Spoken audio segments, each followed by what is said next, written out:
Have you ever heard your own eulogy while still alive? Hi, my name is Natalie Monroe. I was 17 when my family told the world I died in a house fire. They stood in a packed church, dressed in black, holding tissues to their eyes while my photo sat next to a closed casket. People wept. The priest offered prayers. My parents thanked everyone for coming to say goodbye to their beloved daughter. But I wasn't dead.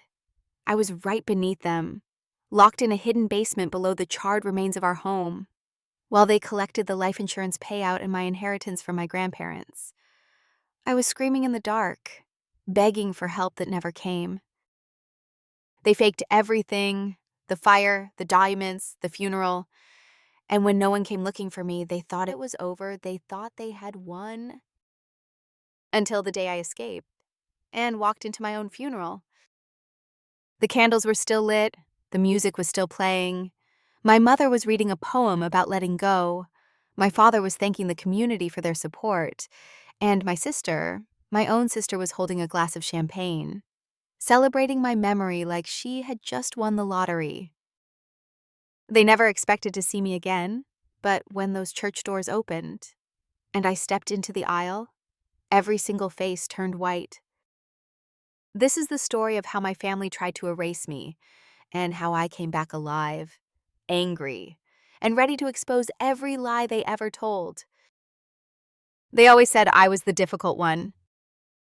Not rebellious, not reckless, just inconvenient, a little too curious, a little too smart for my own good. The kind of daughter who asked too many questions and saw through too many lies. But I never thought they hated me. Not like that. The day everything changed started like any other. I came home from school with a headache and a half-finished English paper in my backpack. My mom was in the kitchen, humming to herself as she diced carrots.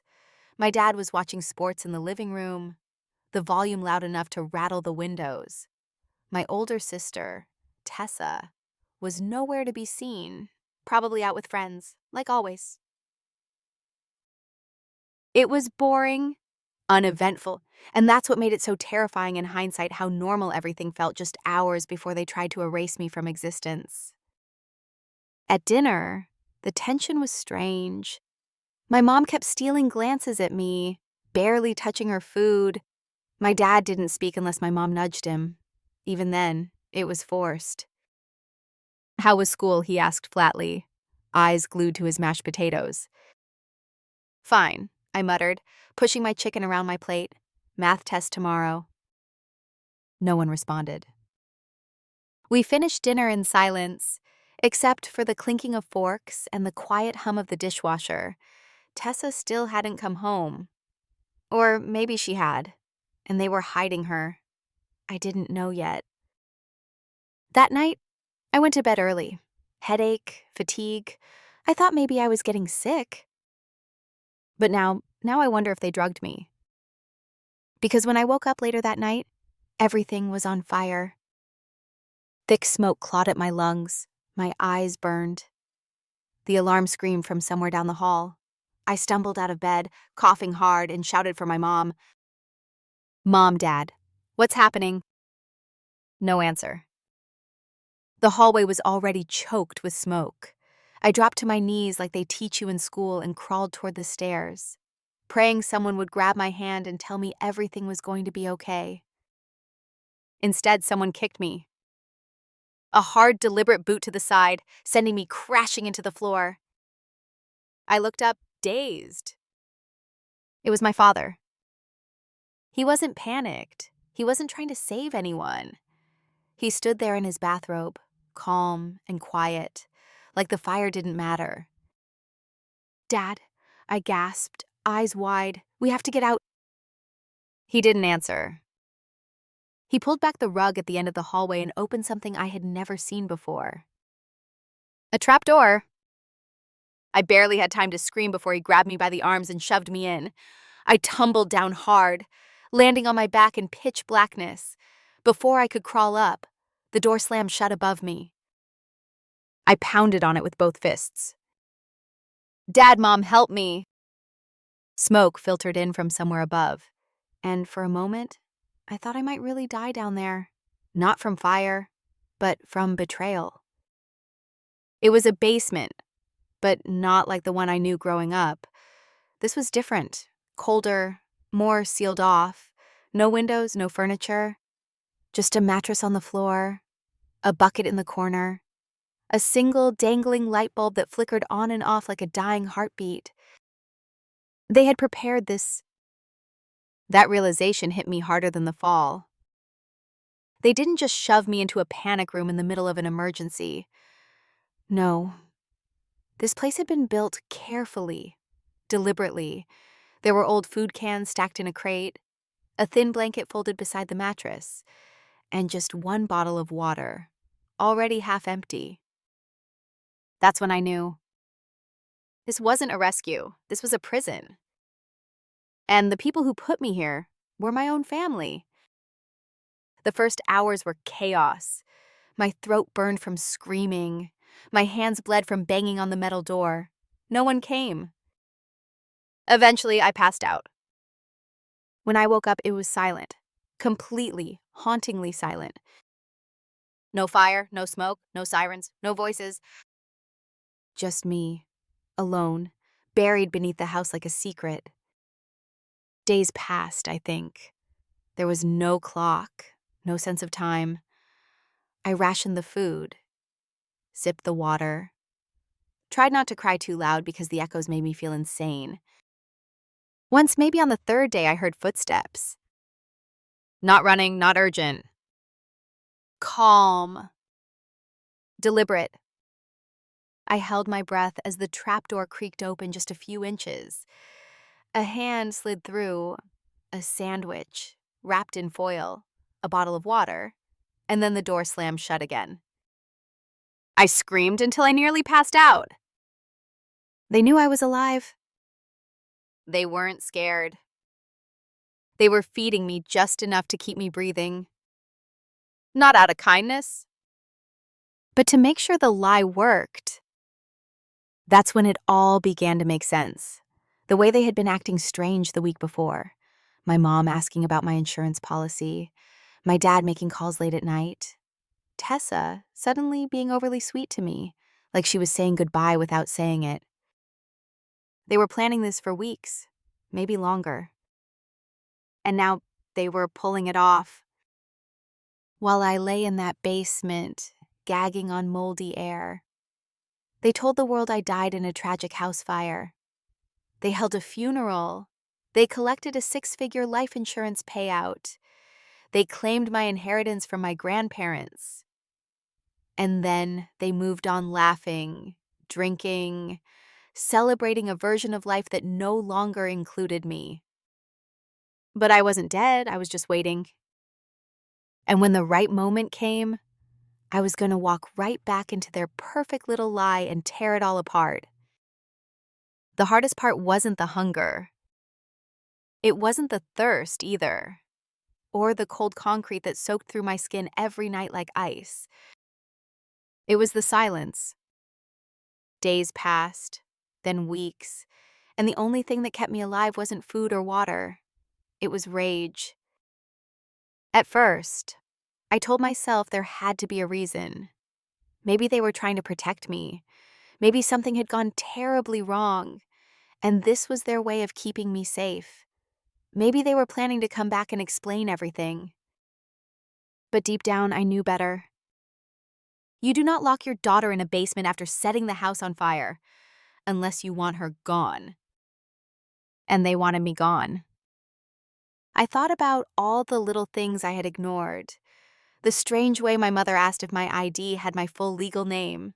How Tessa had asked about my social security number while pretending to do her taxes. I thought she was just clumsy, naive. But no, she was preparing for something. They all were. One night, maybe 2 weeks in, I heard laughter upstairs. Muted, muffled. But laughter? I pressed my ear to the ceiling. Someone clinked a glass. Someone else said a toast. I couldn't make out the words, but I recognized the voices. My father, my mother, Tessa, and others, friends, extended family. They were having a dinner party above me, in the same house they said had burned down, in the same house where I had supposedly died. And that's when I knew the fire wasn't even real. They had set it small, controlled, just enough damage for drama, just enough smoke to trick the neighbors, to get the headlines, to make it believable. The rest was a performance. I was the invisible girl beneath the stage while they collected sympathy and money above it. One afternoon, I heard the television. They didn't even try to keep quiet anymore. The news was on. Something about insurance fraud. That word stuck in my head like a blade fraud. Is that what this was? A scheme. A lie they sold for profit. I wanted to scream. I wanted to burst through the floor and make them look me in the eyes. But I had nothing. No strength, no tools, just fingernails and fury. Until the night I found the vent. It was small, buried behind a stack of old crates. I only noticed it because the light from the bulb flickered and cast a shadow across the wall. I crawled over, pressed my face against the grate and felt it. Air, fresh air. It wasn't connected to the HVAC. It was a maintenance shaft, narrow, rusted, but real. I didn't think, I just started clawing. For 3 days, I worked at that vent, scraping at the edges with a bent nail I'd pulled from the wall. Every inch of progress came with blood flesh peeled from my fingers, knuckles split, muscles burning. But I kept going. Because if I didn't get out, I knew I would die down there. And not from starvation, not from dehydration. I would die from disappearing. And they would win. By the 4th day, the grate finally snapped loose. The tunnel was so tight I had to exhale completely just to slide forward. My shoulders scraped the walls. My knees left a bloody trail behind me. I moved inch by inch, breath by breath, chasing that thread of air like it was the only thing keeping me human. It led up toward the surface. I didn't know where I would emerge. A closet, a crawl space, another locked room. I didn't care. When I pushed through and felt carpet under my hands, I nearly sobbed. I was in a storage room, somewhere upstairs. I could hear music playing softly down the hall. The scent of perfume lingered in the air, floral, expensive. I crawled out, trembling, and opened the door just a crack. And that's when I saw it. A black dress. Tessa was standing in front of a mirror, adjusting her pearls. She looked radiant, polished, like she was heading to a gala or a celebration. And then she said it so casually it made my skin crawl. Can't believe they're actually doing a second memorial, she muttered to herself, applying lip gloss. All this effort for someone who was never really worth it. I didn't move, didn't breathe, just watched her walk out of the room, heels clicking down the hall. That's when I saw the flyer on the dresser. In loving memory of Natalie Monroe, second memorial service this Sunday at St. Sebastian's Church closed casket. They were doing it again. More lies, more performance. And suddenly I wasn't scared anymore. I was done hiding. I waited until the house was silent. Every step I took was calculated. Every breath felt like a gamble. I didn't know if someone might still be home, if my father would burst in from the hallway, or if my mother would suddenly come upstairs to grab earrings for the funeral. But something in me had shifted. I was no longer afraid of being caught. I wanted to be seen. I moved quickly through the upstairs hallway, ducking into the bathroom first. I looked like a ghost, hollow cheeks, tangled hair, clothes so filthy they barely held together. I didn't recognize the girl staring back at me. But her eyes were still mine. And those eyes had survived something no one else in that house could begin to comprehend. I cleaned up as best I could, washed the grime off my face, brushed my hair with my fingers, found a black hoodie in Tessa's closet, and a pair of jeans that nearly fit. They smelled like her perfume, fake and sugary. By the time I stepped out the front door, the air felt heavier. The world was still turning.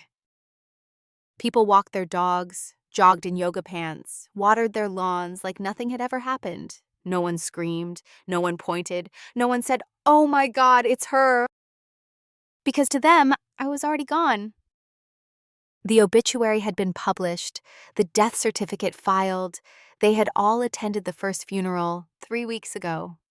And now a second service was planned, this time for extended family and public sympathizers who hadn't made it the first round. A second memorial, like a sequel to their own lie. I made it to a gas station on foot. The clerk gave me a strange look when I asked to use the restroom, but didn't question me further. I locked myself in a stall and cried, really cried, for the first time since that trapdoor slammed shut. Not because I was scared, but because I was finally free. When I calmed down, I sat on the floor and pulled together a plan. I had no ID, no money, no phone, but I had something better. The truth. And I was going to use it. I waited until night fell, and then slipped into the library. I knew the back entrance from when I was a kid. My mother used to drop me off here while she went shopping, pretending she wanted me to explore my mind, when in reality, she just didn't want me tagging along. I found a public computer, created a new email account, and started documenting everything. The timeline, the fire, the basement, the food, the silence, the second memorial. I included every detail I could remember. Then I searched my own name. My heart nearly stopped. Natalie Monroe, born 2006, died 2024, cause of death, accidental house fire, survived by loving parents, Samuel and Diane Monroe and sister Tessa Monroe. Loving parents. They buried me alive. And now they wanted to bury me again, but with flowers and carefully written speeches. I needed proof. So I went deeper. I pulled public records, cross-referenced documents, and there it was. A claim had been filed with Midland Life Insurance. Amount $650,000. Approved within 10 days. Paid in full to Samuel Monroe. I knew my grandfather's trust had left me $200,000 for college, held in a separate account under my name. I found a transaction showing that fund had been closed and transferred to a new account under T. Monroe. Tessa. They had split my life between them like it was leftover pie. And now, with their hands full of stolen money, they were ready to grieve one last time publicly, dramatically, shamelessly. I printed the documents, 14 pages. I made copies, stuck them into a manila folder I found near the printer tray, taped it shut, labeled it in big black letters. I'm not dead. Then I walked out into the night. I didn't know where I'd sleep. I didn't care. 'Cause I knew exactly where I'd be on Sunday. I'd be standing in the doorway of St. Sebastian's Church. And this time, the ghost was going to speak. The church looked almost beautiful that morning. Bright sunlight spilled through the stained glass, casting colors across the marble floor. The parking lot was full. Black cars, shiny shoes, velvet dresses. Even a few reporters hovered near the edge of the street, whispering into microphones. It was a scene pulled straight from a movie. Too bad they forgot to check if the star was still alive. I stood across the street in a black hoodie and sunglasses, watching the mourners file in one by one. My heart pounded so hard I thought it might explode, but I stayed still, focused. Then I saw them. My mother stepped out of the passenger side of a sleek black Mercedes. She wore a long black dress, pearls around her neck, and a tissue already clutched in her gloved hand. She dabbed her eyes like she had been crying for hours, but I knew better. Her makeup was flawless. My father walked beside her, somber in his gray suit, gripping a folder, probably his speech. The man who had locked me in a basement, now prepared to speak to a room full of people about how much he missed me. And Tessa, she was laughing with one of her friends as they walked up the steps. Her fake sadness faded the moment no one was looking. That was the moment I knew I wasn't just going to crash the funeral. I was going to bury the lie. I waited until the music started. I knew this song slow, emotional, meant to trigger tears. The same one they used in the first funeral, according to the live stream I'd found online.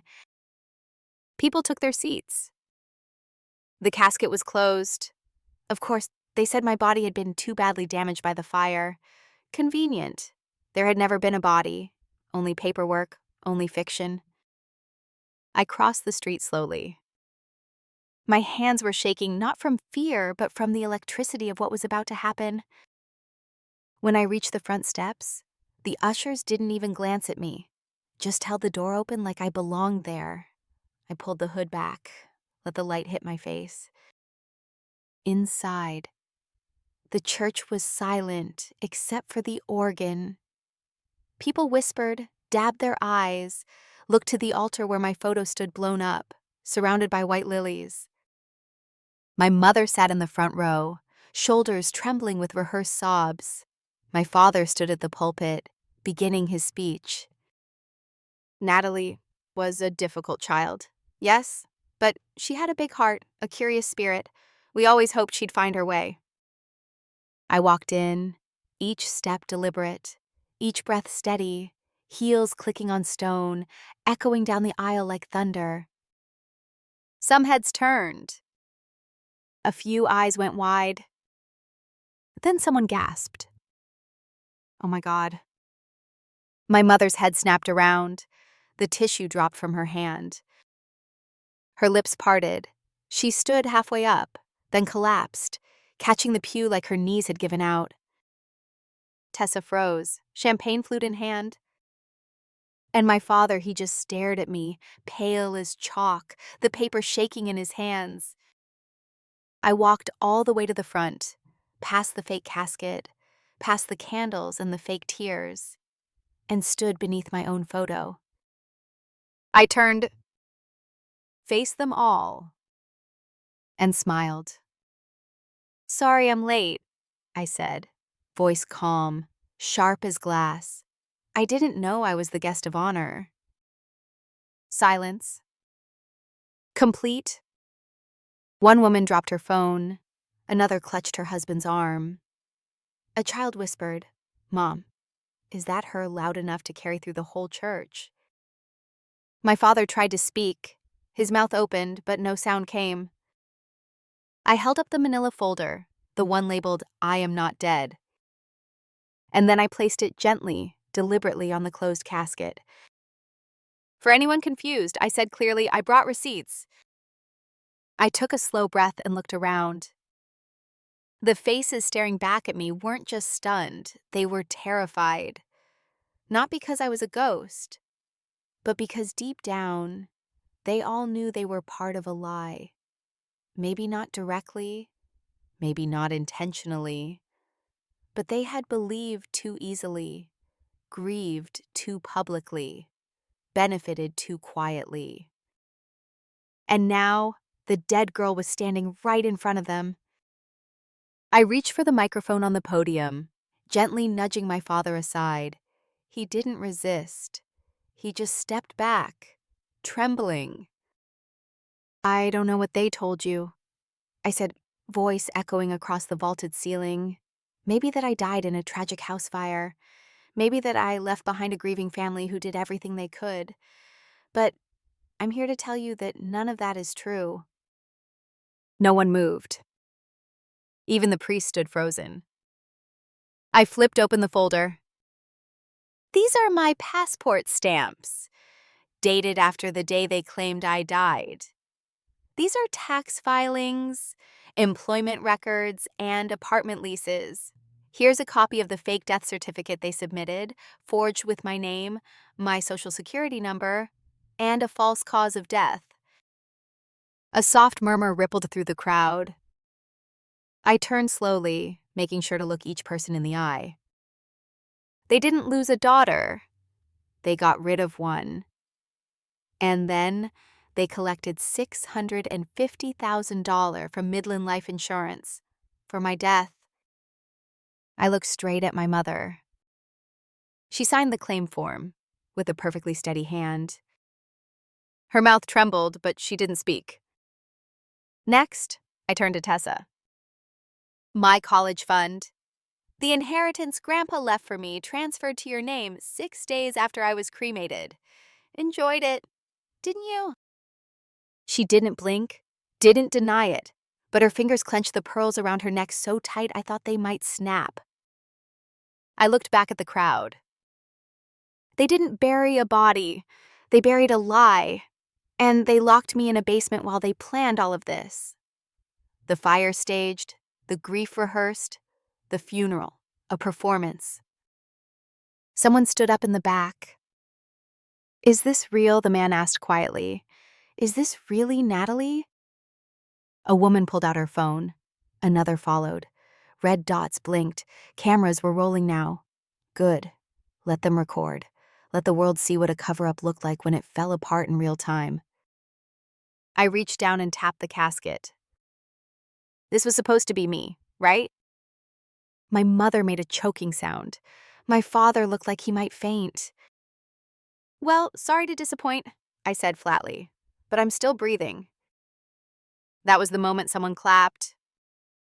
A single, sharp clap from the back. It wasn't loud, it wasn't sarcastic, it was stunned, honest. And then someone else joined in. And another. It wasn't applause, really. It was disbelief. It was the sound of people realizing they had been lied to and that the person they'd mourned was more alive than any of them. I turned away from the microphone and looked down at the fake casket one last time. You should have burned it all the way down, I whispered, not caring if they heard, because now I'm the fire. Then I walked down the aisle, past every stunned face, every pair of eyes that didn't know whether to fear me or feel sorry. I pushed open the church doors, sunlight hitting me like a spotlight. And I stepped into the light. But this time not as a daughter, not as a victim, as the reckoning they never saw coming. By the time I stepped off the church steps, the world outside had already started to shift. People were gathering, not just mourners but neighbors, strangers, even reporters who had come expecting a tearful memorial. What they got instead was the story of the year. Cameras clicked, phones pointed, microphones extended toward my face. Miss Monroe, where have you been? Were you really held in the basement? Do you have proof your family faked your death? I didn't answer. Not yet. I walked past them all, keeping my eyes forward, because I knew exactly where I was going next. That afternoon, I stepped into a law office with dust still clinging to my jeans and a folder that felt like it weighed 100 pounds. The receptionist looked up, startled. I must have looked like I'd crawled out of the earth, which, in a way, I had. I need to speak to someone, I said, my voice flat, about a death that never happened. They brought out a young attorney, clean suit, tired eyes, skeptical at first. I know how this sounds, I told him, placing the documents on the desk. But I'm Natalie Monroe. I've been missing for nearly 3 months. My family declared me dead, cashed the life insurance, and held 2 funerals. Meanwhile, they locked me in a basement and left me there. He didn't say a word for a long time, just flipped through the documents one by one. Death certificate, bank transfers, insurance claims, photos of bruises, scans of forged signatures, a printed flyer from the memorial, copies of my school records, my ID, my passport. Then he looked up. You're challenging your own death, he said slowly. I'm not just challenging it, I replied. I'm burning it to the ground. That's when the machine kicked in. A motion was filed to revoke the legal declaration of death. The insurance company was notified. Fraud investigations were opened. I submitted to a full physical exam to prove I had no burn injuries, no trauma matching the supposed fire. I even handed over fingernail scrapings, dried fragments of insulation, and cement dust that matched the hidden basement. They couldn't argue with the evidence. My resurrection became public record within days. But the fallout, that's where things got ugly. The media exploded. Girl declared dead returns to crash. Her own funeral, insurance fraud uncovered in shocking family betrayal.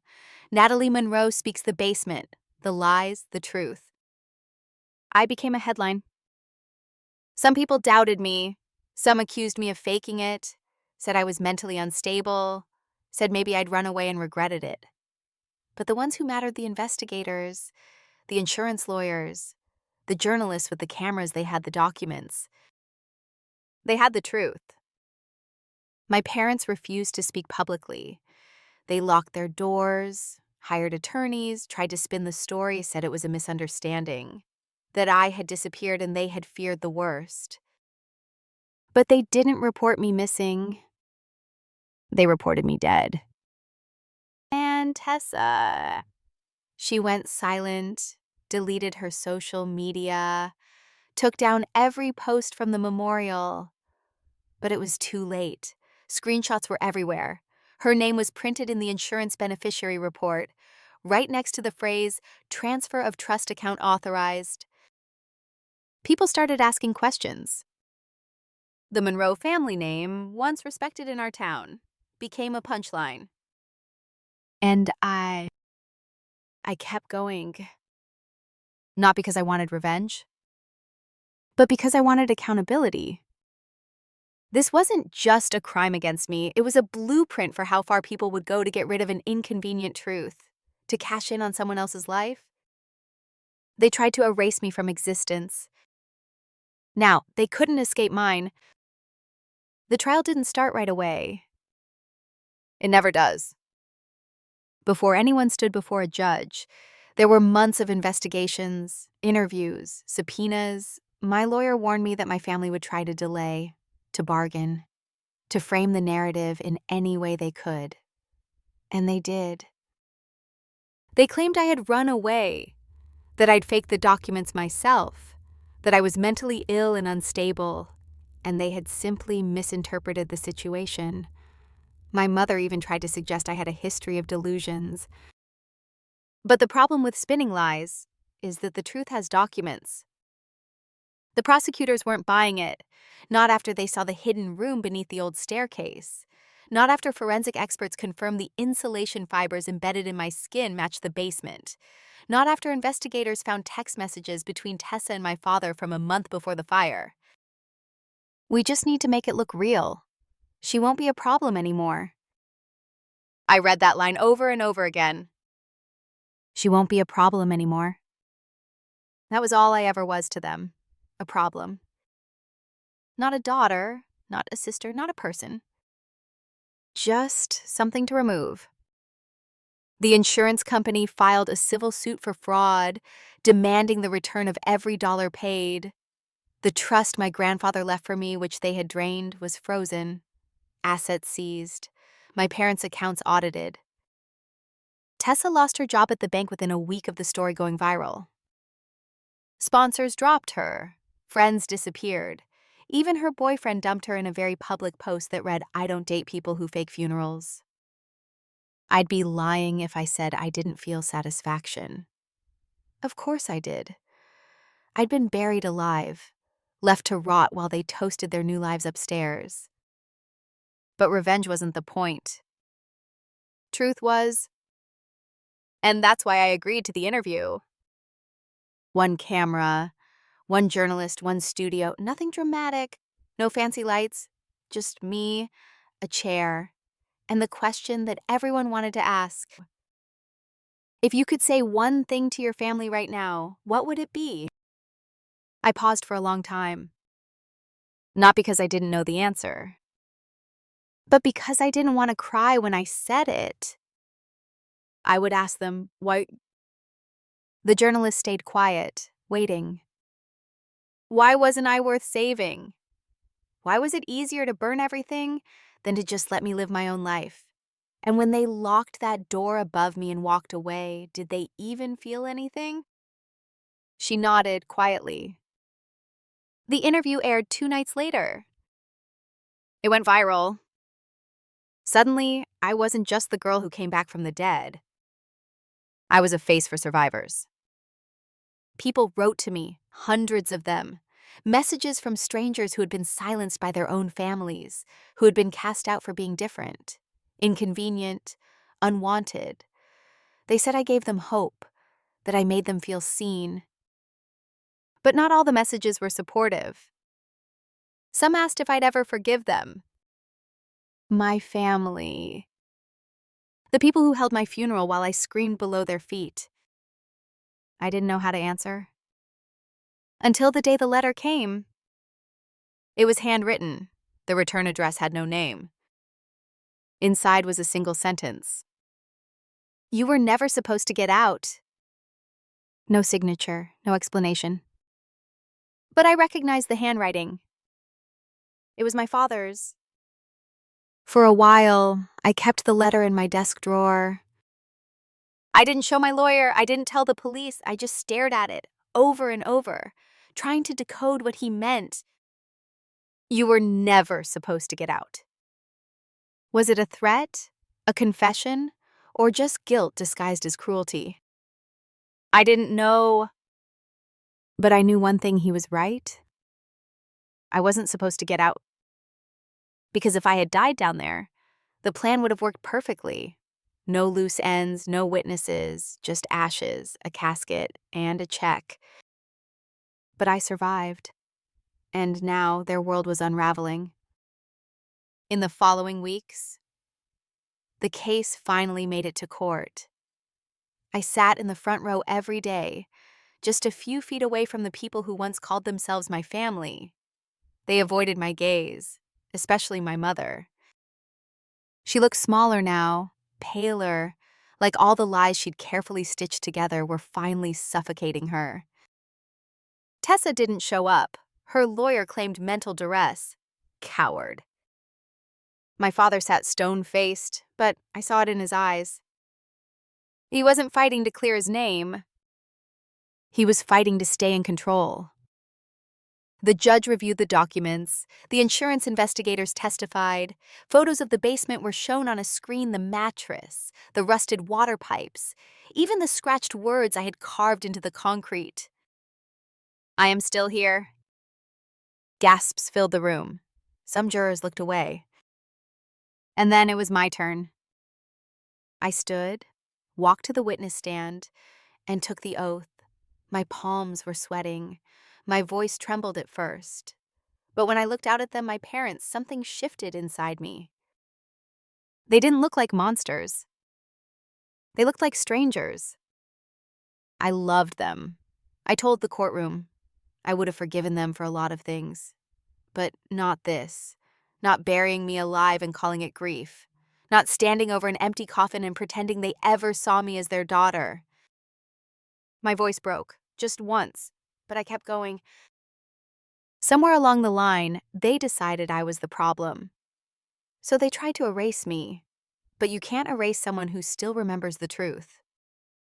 When I stepped down, the courtroom was dead silent. The judge took 2 days to deliberate, 2 days that felt like another lifetime. And then finally, the verdict came. Guilty. Insurance fraud, false death declaration, unlawful imprisonment, conspiracy, document forgery. The sentence: 28 years in federal prison for my father, 19 for my mother, Tessa. Though she wasn't physically involved in the act itself, was ordered to repay every cent of the stolen trust with interest and was permanently barred from holding any financial license again. It wasn't vengeance. It was justice.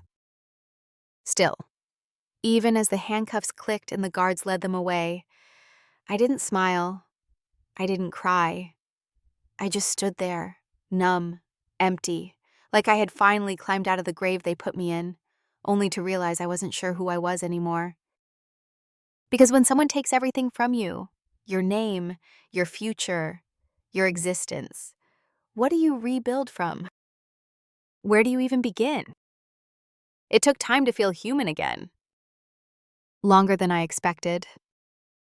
Even after the courtroom was empty, after the headlines faded, after the cameras stopped chasing me through parking lots and the whispers around town finally lost interest, the silence stayed.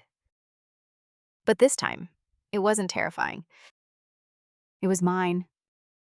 I moved to another city, small, quiet, anonymous. No one knew my name. No one looked twice when I ordered coffee or checked out books from the library. And for the first time in my life, I was allowed to exist without being watched, judged, or buried. I legally restored my identity. New license, new social security number. I even reclaimed the trust fund Tessa had stolen, not because I wanted the money, but because it was mine. A piece of me they hadn't managed to take. For a while, I stayed off social media, avoided interviews, turned down podcasts and documentaries. I wasn't ready to be the girl who came back from the dead. But eventually I changed my mind. Because someone needed to hear it. So I wrote everything down, every bruise, every scream, every flicker of hope in the dark, and shared it. Not for sympathy, not for revenge, for truth. And slowly, something strange began to happen. People started writing back. Not just stranger survivors. Girls who had been silenced by their families. Boys who had escaped abusive homes. Women who had been told they were too much trouble and discarded like they didn't matter. They said my story gave them courage. They said they saw themselves in me. And maybe that was the moment I truly came back to life. Not when I stepped into the church, not when the judge said guilty, but when I realized that by refusing to disappear, I had given someone else permission to stay. I don't know what happens next. I'm still rebuilding, still healing, still figuring out how to live in a world where the people who should have protected me were the ones who tried to erase me. But one thing is certain. I am no longer the girl in the casket. I am no longer the silence in the basement. I am Natalie Monroe. And I survived the funeral they threw without a body. So now I get to live without their permission.